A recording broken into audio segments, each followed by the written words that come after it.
welcome into the Living Force. We got an awesome show for you tonight. We got the doctors, we got Wes, we got a special guest that we are very excited to introduce you to, but I'm not going to make you wait any longer. Wes, roll the intro.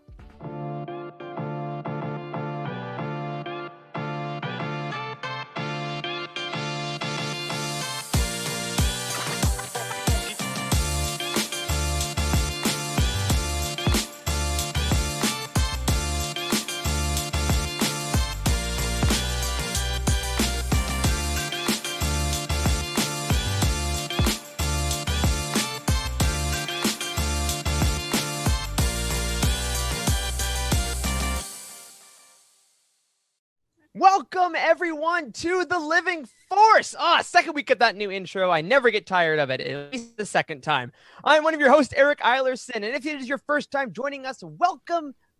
You have found the Living Force. You have found Utini, one of the most positive fan communities in the history of the Star Wars galaxy. I am joined tonight by the doctors. We have Dr. Corey Helton. Hello. What's happening? Hello. So excited to see you on another Monday. We also have Dr. Charles Hankel. Hey, buddy. Hello there. I could watch that intro 100 times and I won't get tired of it because I have a lightsaber, guys. It really does look Brad. Like I'm amazed that you got the final clip and none of the rest did, but that's fine. That's cool. I'm not upset. We also have the man behind the keys, Wes Jenkins. Hello, sir. How you doing? What's up, guys? Good to see everybody here today. It is good to see you too. It's good to hear you. It's just good to be around you, my friend. And we have a full house, everyone, because we also have Stephen Kent from Beltway Banthas. Stephen, welcome to the show. Hey, nice to be here with you. Oh, nice to have you, man. We've been trying to get you on here for a while, and schedules finally worked out. Very excited. And everyone watching, hello to you as well in the Twitch chat. Excited to hang out with you tonight. As a reminder, we do this show every Monday night, 7 p.m. Eastern Standard Time. The audio version of the podcast is released on Thursdays for patrons and Friday on iTunes, Stitcher, etc. everywhere else. Remember to hit us up on utini.com/discord to join in the chat fun, and head over to patreon.com/utini. Check out our Patreon. Steven, I want to ask you some questions before we get into a couple updates. I mentioned Beltway Banthas earlier, like your official title. Can you explain to our audience what Beltway Banthas is if they've been living under a rock and don't know anything? Yeah, so Beltway Banthas is the only Star Wars podcast that I know of that is actively committed to breaking down, discussing, and engaging with the politics of Star Wars, whatever they might be, and to whatever person. So we have two purposes. One, to understand the politics within the Star Wars universe, like really understand what's going on in terms of political science, the machinations of the Republic, the Empire, etc. Really get how the galaxy works in universe. And then the other thing is to understand what Star Wars means to fans in the real world. And so I interview people who work in politics and in broadcast media and radio to understand how Star Wars impacted their life, but also impact their worldviews and still inform their worldviews. Because I don't know about you, but Star Wars for me is foundational to the way that I see the world.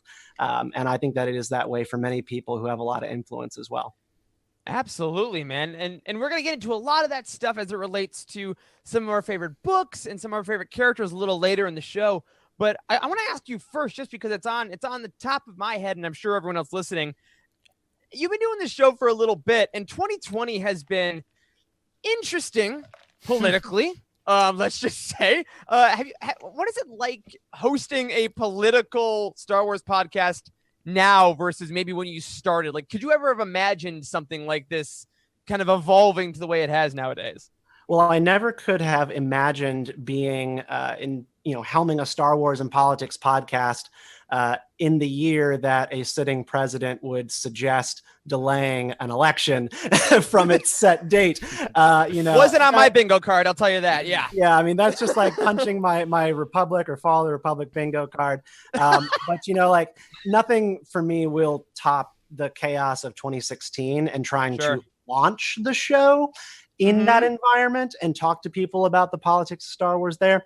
The Beltway Banthas has kind of been in a retooling of its show format this year. So I've actually been doing a little bit less than I was in prior. But I'll tell you, it's a divisive, angry, heated year. And Star Wars is unfortunately no exception just by the nature of the fandom and the way that works. Oh, heated is definitely a word you can use for this fandom, and we are going to get into that even deeper in a bit, but I wanted to whet everyone's appetite for a second. Now, before we get back into our major discussion with Steven all about some of the politics of our favorite Star Wars books and things like that, a couple things we want to address about the show itself. Corey, we had some really amazing overlays added to the show last week and this week, and we really messed up last week because we didn't say who made them. Yes, so who made all this amazing stuff we've done? We totally dropped the ball last week because everything went to hell as it usually does whenever we launch something new. But yeah, you guys are obviously taking a look at the new system, the new layout we have. We're streaming exclusively to Twitch now. We're going to be integrating with a lot of cool stuff on Twitch. And we've had a lot of really cool graphics, the new intro, it all looks super professional, and that is all due to Ryan Holland, who is our video graphics designer over at Utini, and he's done an absolute killer job. So he's built all these overlays, all the intro, the animated logo you see on our YouTube channel. It's going to be deeply involved in the Utini game night, which we're launching pretty soon. I'm going to talk about that here in a second. But Ryan has absolutely been integral to all of that, and it continually amazes me the incredible talent that we somehow attract here at Utini. So, Ryan, we're forever grateful to you, and I know our community is as well. Absolutely. It really blows me away that the bar for entry to Utini has gotten so much higher since Charles and I signed on. No, Corey, you already go right in and tell the people what the Utini game night is going to be this week. Briefly, so we can shoot through the rest of the stuff before we get back to the main show. Yes, absolutely. So we've talked about it previously on the show. We're launching Utini Game Night, which once a week we're going to get together live on Twitch, stream some Star Wars games. This is going to be a great way to meet a whole bunch of other folks on the Utini team. I am launching the first night of this myself on Wednesday night, 7 p.m. I'm going to be playing, I think, some KOTOR is what I'm pretty sure I've decided on. Nice. Wonderful. Did some testing Great today. choice. So 7 p.m. Wednesday, we'll see you guys there. Sounds awesome. That will be every night. Wes is also you're helming that, man. You're getting the schedule together. I have promised to watch the intro videos. I have not, but a lot of people have, and they're going to be coming to you live on Twitch. So check that out on Wednesdays. Couple Patreon updates. We got 3 new patrons this week, everyone. I'm freaking blown away. Thank you so much to Michael Carpentier. Michael, thanks. We also have Sam and Bria Flanahan. So the 3 of you, welcome to the Utini family. So excited for you to check out everything we got over at patreon.com/Utini. Extra shows, behind the scenes content, that stuff. Charles, we may be featuring them soon in this new segment we're going to do called Patron of the Week. Can you remind us what that is, and show us the first ever Patron of the Week segment? I can. So just briefly, for anyone that wasn't here last week, we are starting this new segment, Patron of the Week, where we want to highlight one of our patrons, because y'all are awesome. We want to say thank you and get you on the show. So Michael, Sam, Bria, maybe it could be you next. This week, it is Timothy. If you are interested in doing what Timothy is about to do, then send us a quick video clip, audio clip, or just a few paragraphs written, and we can read that on the show to highlight you and say thanks. So let's go ahead and roll Timothy's video. What is up, everybody? My name is Timothy Guthrie. I am the Patreon manager here at Utini. I am very excited to be officially welcoming in the Patron of the Week segment to the Living Force. Last week, Charles and the guys did a fantastic job of explaining what it is, and this is kind of going to be an example video. So, as I said, my name is Timothy. I currently live in Knoxville, Tennessee, and I have been a Star Wars fan for as long as I can remember. 2 distinct memories that I have growing up with Star Wars include playing the Rogue Squadron Nintendo 64 game with my grandpa. We used to absolutely wear that thing out. And then I remember sitting in the theater to watch The Phantom Menace when it first came out. I was like 6 or 7 years old, and it absolutely blew my mind. I loved everything about it, and I remember fighting my mom for weeks trying to get my name legally changed to Anakin. Unfortunately, it didn't work out, but I still nonetheless think back on those moments, especially with the love and hate that they've received over the years, and I know that that was a genuine love, and I've really come to reconcile that recently. So 2 of my favorite things about Star Wars right now, and probably ever, my favorite film is Empire Strikes Back, and my favorite novel is Bloodline by Claudia Gray. Both of those stories are my favorites, I think, because they put our heroes in the midst of defeat, in the midst of trauma, and they both paint a picture of hope at the end of their stories. So they remind me that no matter how difficult life gets, no matter what people say about you, what background you come from, you can always achieve great things, and you can do it with your friends. So I'm very grateful for that. And I'm really appreciative of the Utini community. I've been a fan for a little over a year, and I've been a patron for about 7 or 8 months. And I just absolutely love supporting positivity and being a part of a community of like-minded individuals who just want nothing but the best for each other and for this franchise that we love so much. I do have 2 questions to end that I want to ask the hosts. Corey, if you could say one positive thing about Core and Horn, and it has to be legitimate, what is it? And 2, for everyone else, what is it that brings you guys back week to week to do this show? Obviously, I love listening to it. A lot of us are here because of the positivity, but I wanted to know if there was anything in particular that brought you guys back week after week. So thanks, guys. Enjoy the show. Oh, wow. Thank you, Timothy, so much. That was an awesome segment. I'm really glad we had you on to kick off that segment. Can't wait to get some more patrons highlighted on there. And great questions. I think we're probably going to need to give Corey a second to think of a nice thing to say about Core and Horn. The rest of the show, maybe. The rest of the show. So I will just say quickly, for me, it's really easy why I keep doing this. The camaraderie. I did not grow up with friends who are big Star Wars fans, and now you guys are all my brothers in the fandom. And Steven, now you're included in this too, man. So the family's growing every week, and that keeps me coming back for sure. Yeah, and I'm actually gonna throw this to you, Steven, as well. You can be part of this. So for your show, even though I know you've taken some time to like retool and stuff, what is it that keeps bringing you back to making content in Star Wars? The fact that the Star Wars analogies in the world of politics never stop coming. I mean, there's not going to be a single month that somebody doesn't tweet, "This is how democracy dies," with thunderous applause to whatever is in the news that they don't like. It keeps me coming back, and it keeps me realizing that if you are having a hard time talking to people about what's in the news, you can talk to them about it through Star Wars. And come to more common ground than I think sometimes politics allows. Dang. Yeah. Yeah. That's oh, like, man. We should have been on the show a long time ago, Steven. I'm so glad we got you. Well, I'm going to jump off of that and go back to a little bit of what Charles said for me to answer your question, Timothy. I come on this show because I just freaking love doing it. I mean, Star Wars is so applicable, like you're saying, Steven, to everyday life. And I learn so much just by talking it out. I learned so much about my favorite books by talking them out with you guys. But really, I mean, it's a chance to hang out with some of my best friends and talk about the thing that I like. So, and the fact that we have all of you all that are listening and watch and talk in Discord and Twitch, like it's so fun to have a group of people that are in love with the same thing talk about it. So that brings me back easily. Corey, I'm going to give you one more segment to think about your Core and Horn answer because Wes, I want to ask you, thank you, Cheryl, for calling Wes out. Wes, what brings you back here every week, dude?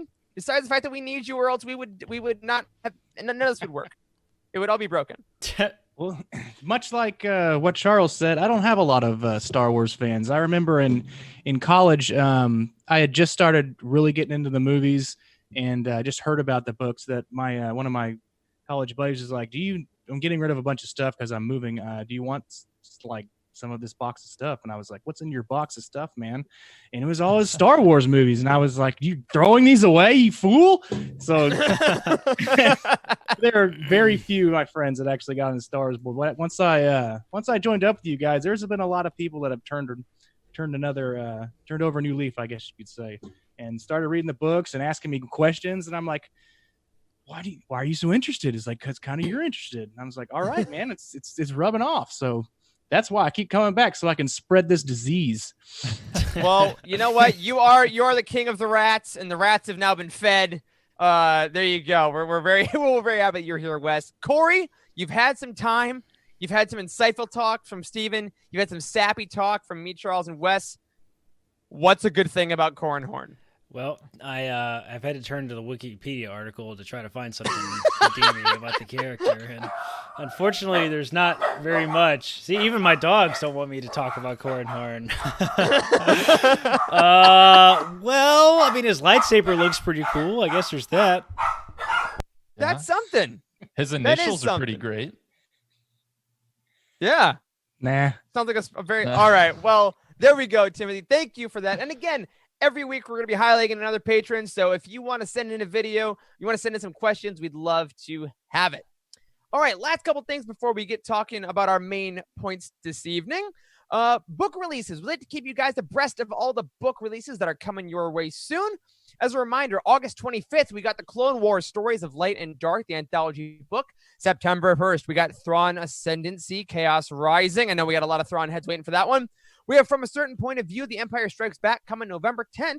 And today, we found out, it's not confirmed through StarWars.com, but it's found on Amazon. It's found in a bunch of places. The third Alphabet Squadron book is coming March 2nd, 2021. So I can't wait. I'm going to cry a lot. It's going to be really emotional, but make sure head over to Utini, get those pre-orders in. All right, we are skipping book reviews this week because we got a lovely guest we want to talk about some politics with right now. Before we do, West, we're going to do a quick ad spot, show you about some merch you can get through the Utini store, and then we're going to come back and talk politics with Steven.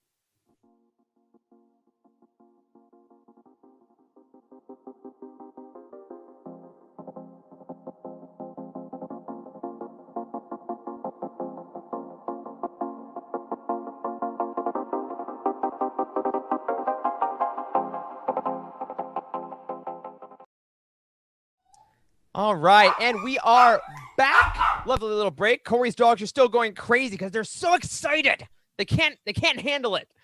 But now let's talk about it, guys. Politics in Star Wars has never been a foreign concept. Lucas has always been pretty transparent about thoughts he's had about fascist regimes, about war, about things like that. Has always been present in the Star Wars mythos. So, Steven, obviously, when we first heard about your show, it's like, oh, that makes complete sense because of all the things you said earlier. I mean, it's always going to be relevant. It's always going to be something that we can talk about in the modern day and something that we can use to understand politics better through a modern lens. So, guys, I want to open up to all of us on all these talking points. When you think Star Wars politics, what's the first thing that you think of? Do you think of like the Senate? Do you think of a specific item? Do you think of modern day stuff? What twinges in the old brain space? I'll leave it to y'all to go first. I got thoughts. Excellent. You're going to be our cleanup hitter. Man, that's baseball's tough. back.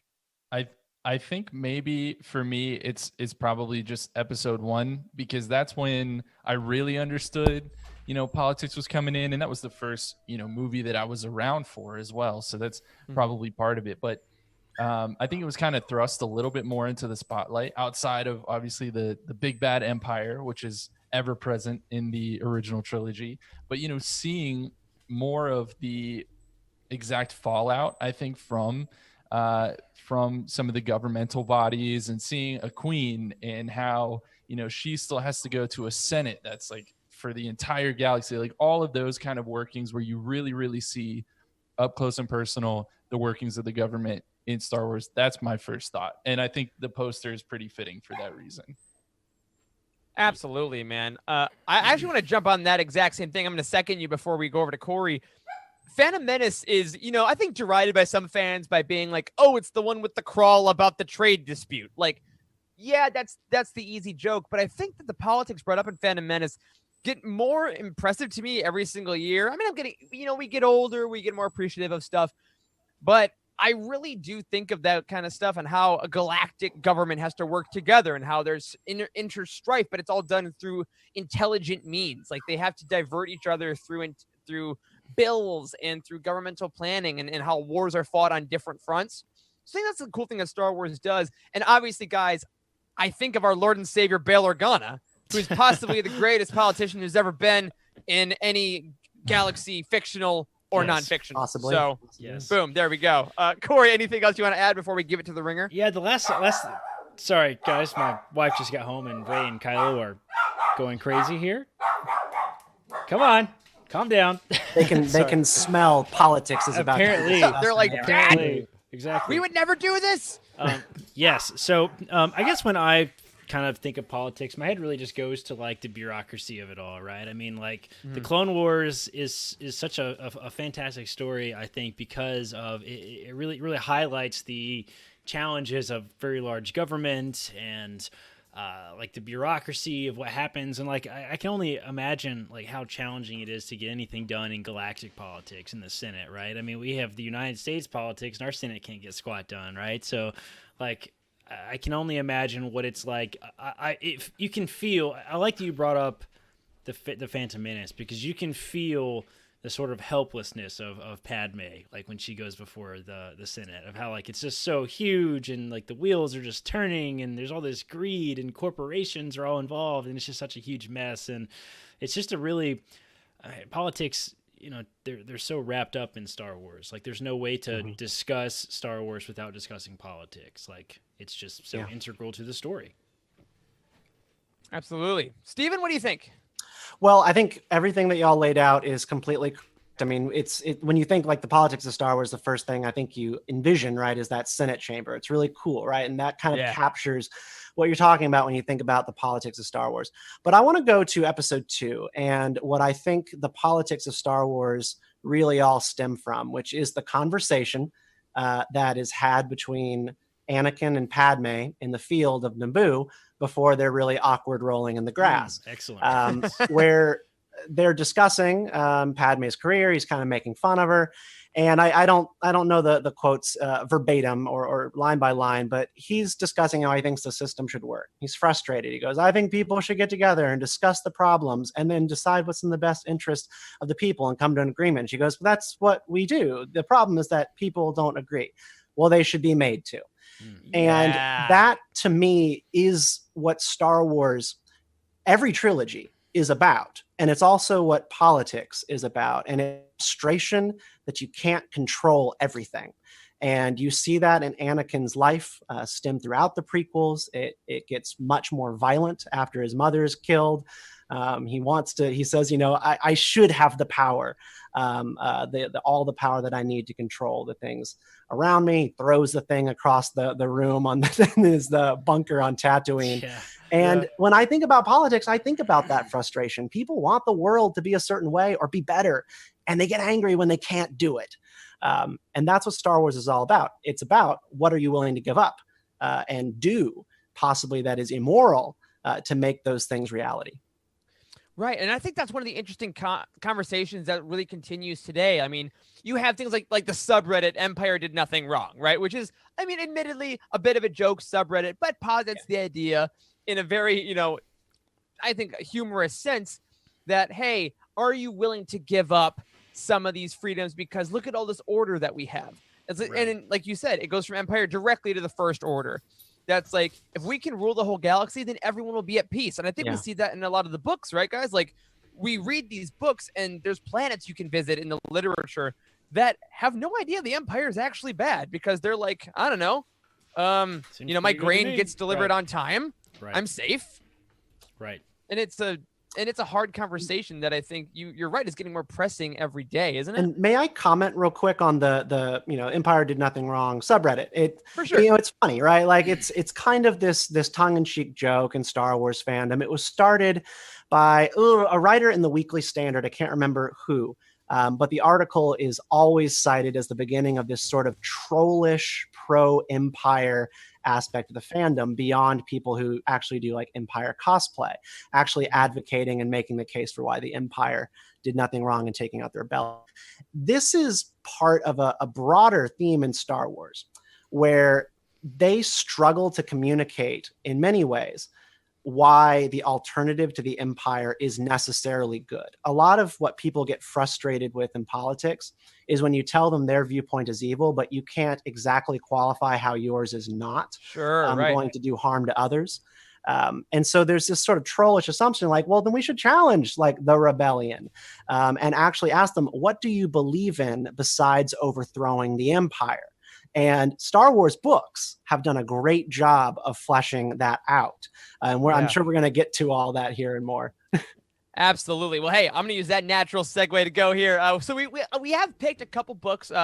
Steven, we spoke earlier this week about some of your favorite Star Wars political books, and they're some of the top books, honestly, that a lot of people in our community have read. So I'm assuming a lot of you in the chat, a lot of you listening at home are very familiar with these titles. And I kind of want to touch on a few because a lot of Star Wars books touch on politics, but a few of them touch on some very specific concepts exceptionally well.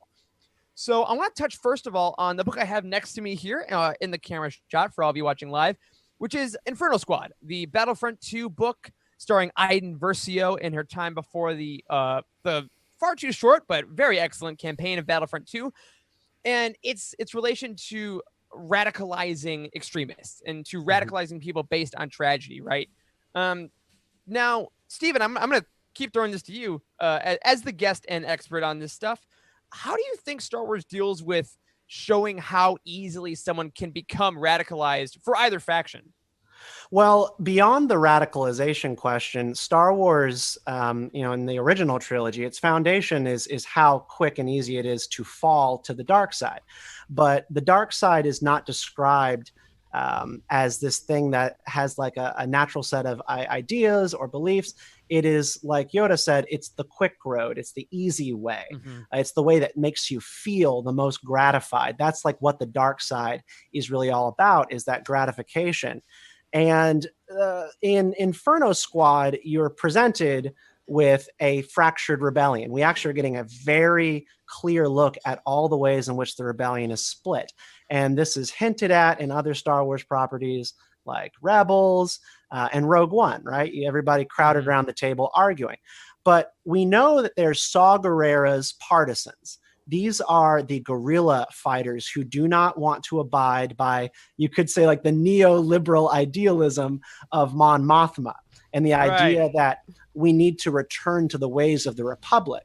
Saw Gerrera believes the Republic to have been evil, and he believes that that is not a system worth restoring. He's a true revolutionary in the sense that he wants to tear everything down and build something new. And then after he is killed, his followers, they break off into a more extreme sect called the Dreamers. And this is where you get into really radical, violent politics. And Star Wars is basically asking the question, what are you willing to do to achieve your ends? And who has a monopoly on virtue? The answer is almost no one. Yeah. And now I want to open up to Corey, Charles, you guys as well. When we're talking about Inferno Squad, we're talking about the Dreamers, right? And their extreme methods. And we see them through the eyes of Iden, who is, we know, eventually going to defect to the rebellion. We know that we are meant to believe, because she's a Star Wars protagonist, she must inherently have some good in her. I think that's one of the admissions we make about Star Wars. Even if we meet someone that's on the dark side in a book, likely they have some doubts. They have some good in them, because it's Star Wars. It's ultimately for kids. We can't teach them to be fascists. But what did you guys think about the portrayal of the Dreamers in this book? Do you think that it was Christy Golden, I believe? Yeah, Christy Golden. Do you think she did a good job at showing how extremism can be, well, I guess for lack of a better phrase, extreme, even if it's meant for quote unquote the right reason? What do you think about that? Yeah, I mean, absolutely. I think that Golden did a particularly good job in this book, for me as a reader, making me feel uncomfortable with who I thought were supposed to be the good guys, right? And I think a lot of canon Star Wars has done this, where they kind of take it one step further and say, are these still the good guys? Are these still the good guys? Are these still the good guys? As you kind of walk down that path of radicalism. And it's interesting because you could ask the same question about the Empire. What it kind of boils down to, I think, with the Empire, with the rebellion, the Dreamers, whoever it is they have this ideal, right? And then they have how they execute it. And a lot of times the ideal itself is great, even if you are talking about the Empire, right? Having more unity amongst all the systems, having security, having a strong military against something like the Yuzan Vong, who would come in, and try to invade your section of space. But then you look at how those things are carried out and how a few bad apples can kind of topple that into something evil. And the entire thing is just such an interesting thought experiment, to tie it to modern day politics. It's fun even thinking about this. but yeah, it's, I think that with Inferno Squad in particular, Golden did a fantastic job. It made me uncomfortable, and I think that was the point. Absolutely. I mean, and I think that's one thing that we're also learning a lot in modern politics, right? Is that we're living in an age where everyone has the opportunity to be a little more informed, which means that everyone has the opportunity to be a little more uncomfortable. Because when you don't know certain things, certain factions are doing, you can really live in a bubble of being like, well, I didn't know that, so I can sleep just fine. Or I didn't know this fact, so I'm a little more okay with it. Whereas the more informed you are, whether it is in real life or it's in Star Wars, like, I mean, we see in Lost Stars, the more when Thane learns what the Empire really is, okay, I'm out. Whereas Sienna's like, I think I can compartmentalize this a bit and stay in. And each character kind of has their own moral compass. And I find that to be really interesting to compare to people in real life, because I think everyone does find their own breaking point, right? Yeah. I am okay with so much. And then I learned something. And that's kind of like what Star Wars canon has continued to seek to do, much to the chagrin of, I think, certain elements of like Star Wars Twitter, right? Is they keep humanizing imperial figures. And the reason is because Star Wars is always committed to reminding you, and it's George Lucas trying to remind himself that he doesn't want to become his father, that you too can become the Empire. And there are lots of good reasons that people supported the idea of empire. And it's the Clone Wars. The Clone Wars was horrific. It was a horrific human, alien tragedy that killed millions and millions of people. And the galaxy was war weary. They wanted it to stop, and they wanted, this idea of order, and they were willing to do anything to have it so that their planets weren't going to be ravaged by war. And then you find these characters, and like Iden Versio is one of them, and you mentioned the folks in Lost Stars, is when their idealism breaks down, when they actually see past the reason they signed up for this. Are they willing to accept the truth, or are they going to equivocate? And equivocation is kind of where politics goes to die, is where you're just like, well, they did this, so I'm going to do this too. I've been on Twitter all week arguing with conservatives about the president's executive order regarding coronavirus aid money, which he doesn't have the authority to delegate. It's not an executive power. And they're going, but Obama. And I'm like, does Obama define that you thought you were a conservative? And so, and that's the way this goes, is when you are actually met with like your worldview falling apart, are you going to equivocate, or are you going to accept the truth? Yeah. Well, hey, you know what? Let's take that and let's jump into another book. Speaking of the Clone Wars, right? Lately we have talked a lot on this show about E.K. Johnston's Padme books, both Queen's Shadow and Queen's Peril. Exceedingly political, but exceedingly character driven, especially in Shadow, where we see a lot of Padme in the Senate. We see a lot of Padme, again, having that frustration we talked about earlier, wanting to start off to do good and realizing, oh my God, there's so much red tape. There are so many games I have to play. In order to free slaves, I have to pretend that I care about concrete mixture. Like there is so much stuff she has to go through in that realm. And guys, I actually want to go to Corey. I haven't thrown anything to you in a little bit. Now your dogs are chill. What do you think in this book specifically about frustration of a new politician? Because I think that nowadays we have a lot of younger people, like in our own generation, that are getting into politics. We have younger senators, we have younger representatives, we have younger people that are starting to vote for the first time, especially in this election. What can we learn about being a young, idealistic politician having to go into like this horrible system full of regulations? Yeah, I think about this in my own political views a great deal. It's like there's a I don't know, a fine line, I feel like, between idealism and realism and cynicism. You know what I mean? Like, Absolutely. I have frequently been accused of being a cynic in my life, and I'm truly not. I'm just not an idealist in a lot of ways, I think. So, I think that in a lot of ways you want idealists leading the charge. I think it takes that young energy, that young blood, that fierce passion that is you sort of lose, I guess, with time as you understand the system. I think it's probably healthy for political systems to have that type of influence in a lot of ways, and we certainly see that through Padme is by far the best example of this throughout Star Wars expanded universe. Is she never really loses sight of that. She does play the games and go through the hoops and all that sort of thing, but she doesn't really lose sight of who she is in a lot of ways. And I think that's refreshing, and I hope that our current politicians can find that in some ways.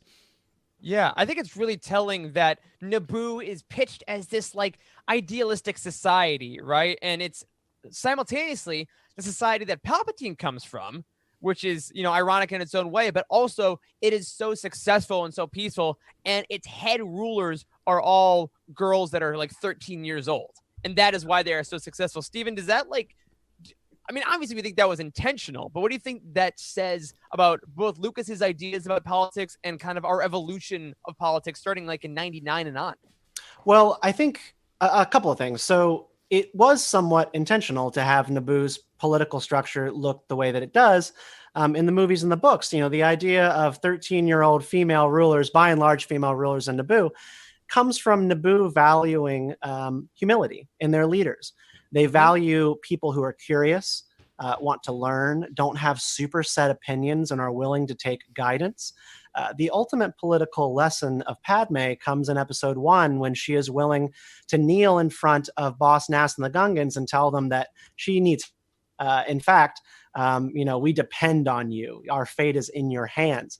And this is against a species who, based on E.K. Johnson's writing, were very much treated like the Native Americans to European colonists. They are very much divided, and the Gungans were very much victimized by Naboo colonists. And so with that in the backdrop, you just really look at Padme as someone who is willing to humble themselves before others, accept that she doesn't know everything and needs others to succeed. And you need that in politics. I actually take a little bit of issue with the idea that idealists are what is always needed, because I think that idealists truly, truly believe in their ideas, and that requires them to reject every other idea on the table. That's true. I'm not a big fan of political idealists, but I respect the sentiment. Sure, absolutely. Yeah. Well, and interestingly, that's going to lead us to the third book I actually wanted to kind of touch on here before we go into some bigger questions.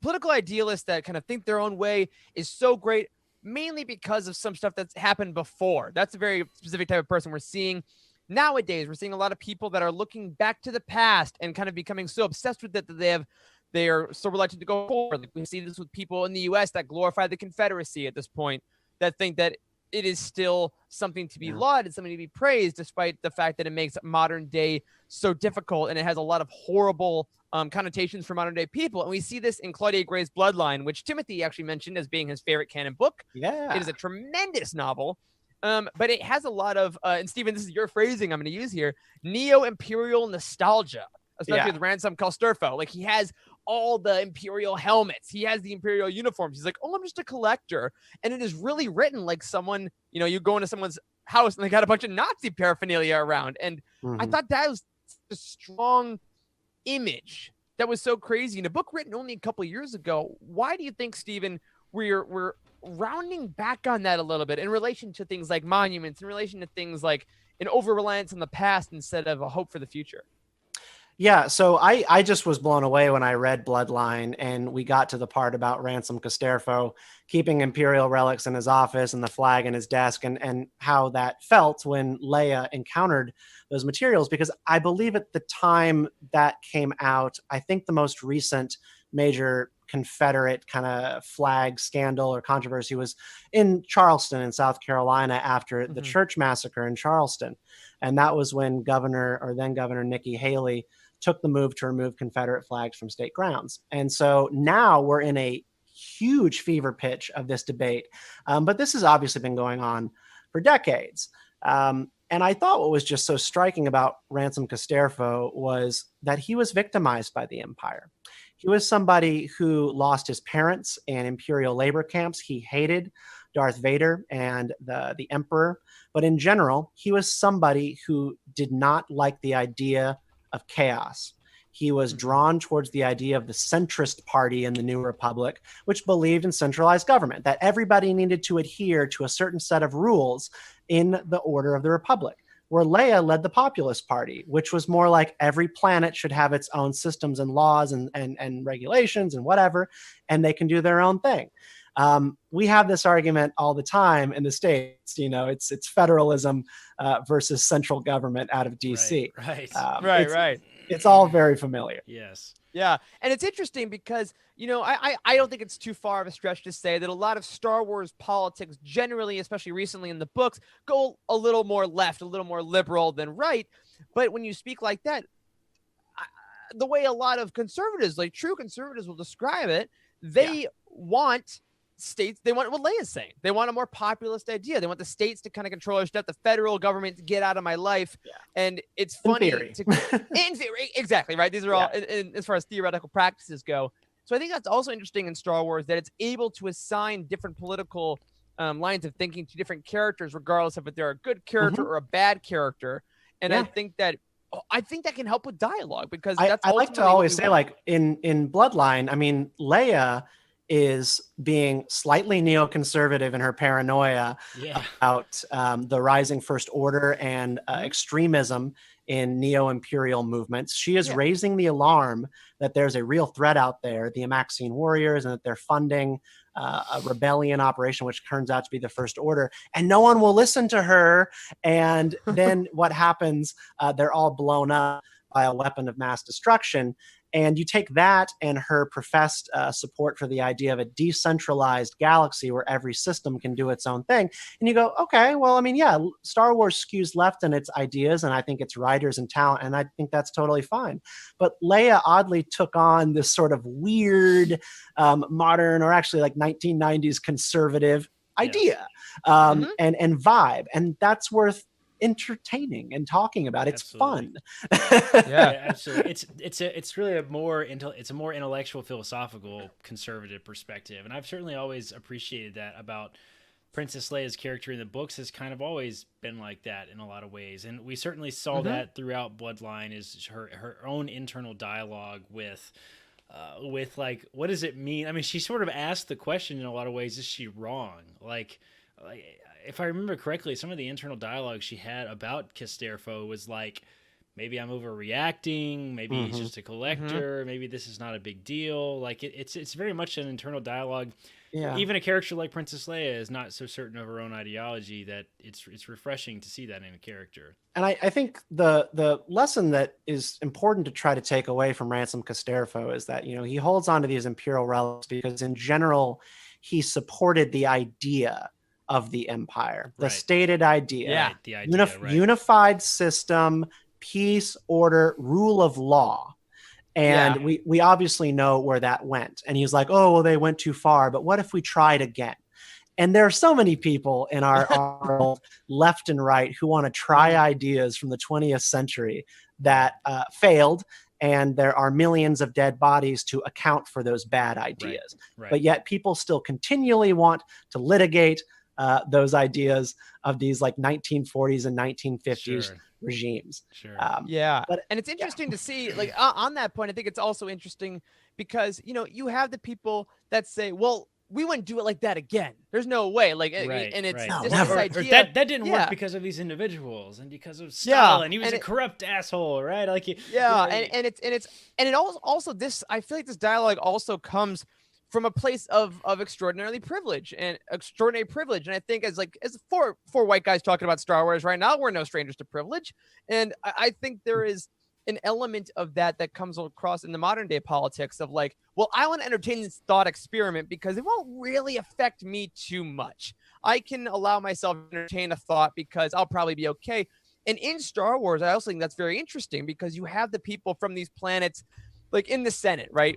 Our grand political image we talked about earlier. We have these senators that think that this thing might work on this backwater planet, but I'm not going to go to Tatooine. Who cares?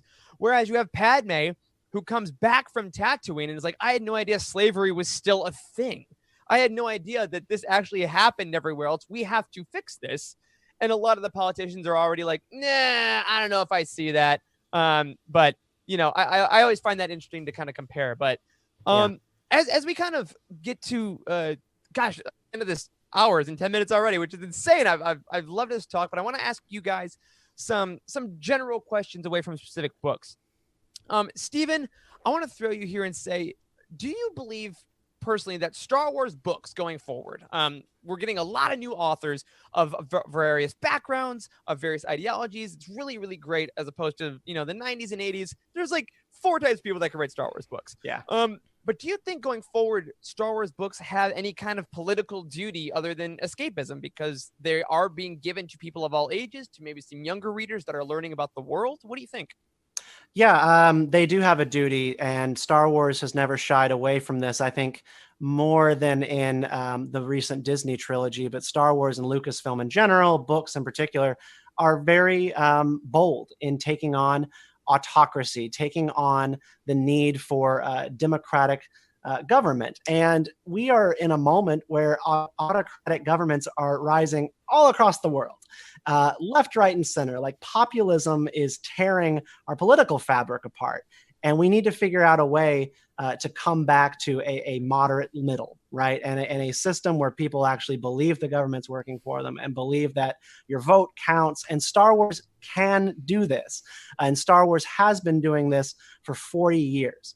So I'm very excited about the stories they're going to continue to tell. I'm curious what they'll do in the Old Republic context, most of all, to teach us about politics. But I think more than anything, Star Wars reminds us not to alienate the other. And at the end of the day, I think that's what goes wrong in politics so much. It just depends on who the other is to you. Without question. God, and honestly, on that, man, I want to ask you one last question before we let you get out of here. Looking ahead, like you said, 2 things like the High Republic, 2 things like the ending of the Alphabet Squadron, which you mentioned earlier, that is shied away from politics at all.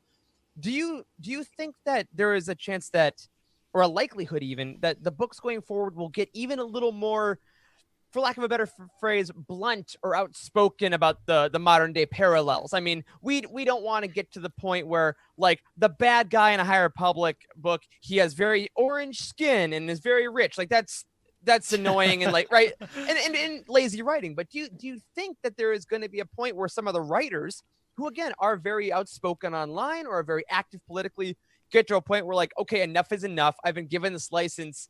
Let me be really obvious about what we should do. I mean, I think that is always a risk. Star Wars works and changes people's hearts and minds when it is used in an analogous way. The more literal it gets, the more it feels like a weapon in favor of some people and against others. Writer Chuck Wendig, I think, really ran into the meat grinder on this, just in the way that he would act and talk about politics on Twitter, and ended up costing him his job.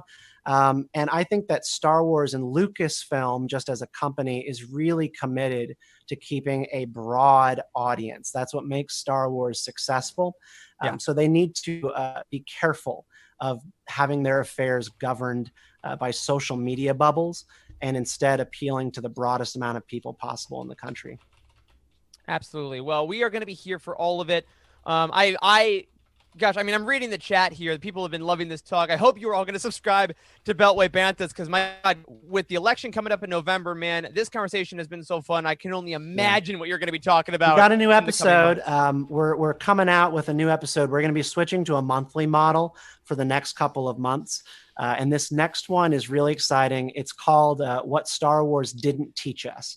And it's going to be an hour-long narrative episode about what Star Wars taught us about democracies and how they fall, but also what it didn't, and why that might be blinding us to the way in which our own democracy in this moment might be crumbling, because we're always looking for Palpatine. And in fact, it might be more insidious than even that in reality. My God. Well, if that wasn't the most enticing plug you've heard all week, I don't know what you're doing. Now that's the episode we are all waiting for already. But before we let you dip out of here and get to some Shark Week action, would you mind plugging where people can find you, both online, on Twitter, what podcast places can look for, all that stuff, to make sure they get your content as quickly as they can? Yeah, you can find me on Twitter at Steven with a PH _Kent89 and at Beltway Banthas. We're part of the RetroZap podcast network. And the best way to really get in touch with what we're doing is sign up for our newsletter, because that's where we really communicate with everybody. want about the politics of Star Wars, cool op-eds that are out there in the world of politics and Star Wars, and then just let you know when stuff is coming. So follow us on Twitter, and then we'll funnel you over towards those other things, get you involved in the Beltway Banthas podcast, where we are positive and excited about the politics of Star Wars and never treat it as taboo, divisive, or threatening. That it couldn't be more perfect if we tried. Joxy in our Twitch chat just linked an Apple podcast to Beltway. So y'all go ahead, click that now. Steven, we're going to finish up here. You go ahead, cancel out of the Zoom. We'll be just fine. Have a great night. And we'll get you back on here sooner rather than later. Sounds good. May the force be with you. May the force be with you, Steven. We appreciate it. All right. Well, now it's just the three of us, guys. This IQ of this show got a lot lower just now. That was a blast, was it not? That was an absolute blast, man. That was so fun. I tell you what, I think I just found my new favorite podcast. I'm gonna have to You're absolutely telling me. subscribe to. Fantastic, man. I love that the expanded universe. It really is all about expanding on more than just like. I've never really thought about the EU as expanding on ideology or expanding on your own personal growth and that sort of thing. There's a lot of interesting folks out there that can really bring new perspectives to Star Wars, and it's super exciting to have another dude that's so fantastic in the community that's doing some really great work. So absolutely check out his show, and man, I'm gonna get on his email list too. Yeah, and everyone, we are going to be doing everything we can to bring on more people like Steven onto this show that have really cool things to say about the expanded universe. Because again, we love talking about it. We love expanding on, what kind of ships or like what, or who is father. Like that's a good time. But the more voices we can have on here, the better. So next week, we're going to be having on Alice and Laura from Force Toast. We had them on last year when we were just starting out. They have exploded in the last year. So we are so excited to talk to them about what they've been up to, have a ton of laughs, have a few drinks. It's going to be a really great night. So we will see you back here next Monday, 7 p.m. Eastern for that. And again, the audio will be going on for Patreon on Thursday and regular audio on Friday. Before we get out of here officially, I want to remind you guys, Corey, Wednesday night, what should everyone be doing on Twitch? 7 p.m. Eastern time. Come hang out with me on Twitch. We played some KOTOR. I'm probably going to play for a while. Speaking of which, just got a new follow. Appreciate that. Joe from you. Grinder. Yes! Just Excellent. Followed. Thank Excellent you. username there, buddy. Yes. That's fantastic. Yeah, Wednesday, 7 p.m. Going to be hanging out, playing some KOTOR probably. It's going to be a big blast. Probably several hours, 2-3 hours of just gaming, hanging out. I'd love to get you guys in there. I know it'll be a blast. So I'm going to start that tradition. And probably every single week, I think, we're going to play a huge variety of games. So it's going to be fun. Absolutely. And if you want to be like Joe from Grindr, make sure you hit a follow on this Utini Twitch channel. Make sure you go head over to our YouTube channel. We didn't say it at the top, but they have been cranking out the reviews and videos like nothing else. We got new reviews and news articles over on utini.com on the website you guys can check out. Make sure you're all up to date on everything going Utini-wise. But my friends, that is going to do it for this week's episode of The Living Force.